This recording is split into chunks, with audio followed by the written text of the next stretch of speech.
So what we did is, number one, we asked for sprinklers.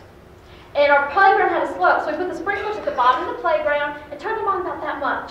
So either two, it was just a little water they could splash around it. We had the parents bring them in their bathing suits. If you want your kid to participate, come ready to play. And then we had them bring bathrobes instead of towels, so we could put a bathrobe on them when they came back in the room. And also we took out the first 10 ready, one teacher went out and got started, the second teacher came with the next 10, and then pretty much the first 10 were ready to come back in, and it was so much better. And the other thing we did is our kids loved the little Happy Meal toys. We only got those out on Fridays while we were trying to change kids. And they were really excited about them, so we kept them very engaged. They looked forward to that as well.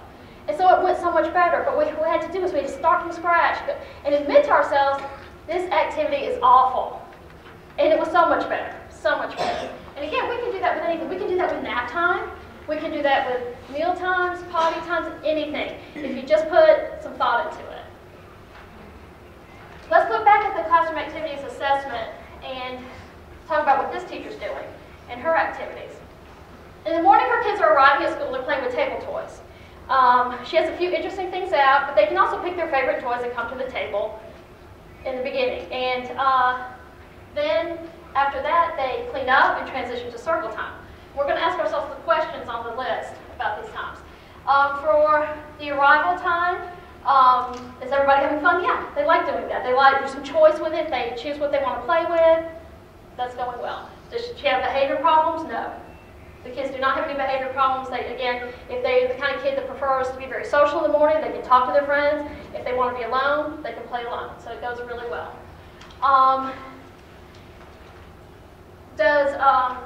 Is she accomplishing her goal? Yeah, because her goal is to transition. Her goal is for them to leave their parents, come into the room, and be ready for the day. And this seems to be a really good transition. It's working for her. She's accomplishing her goal, and it takes the amount of time she wants it to take. So that's a good activity. She doesn't need to change anything. Everybody's happy, so that's a good thing.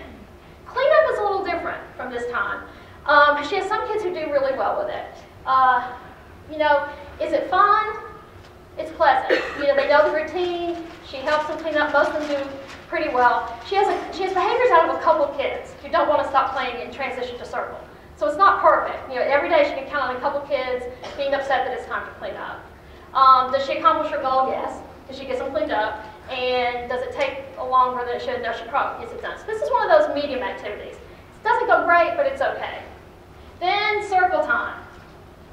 They get to circle time, and it's not so good.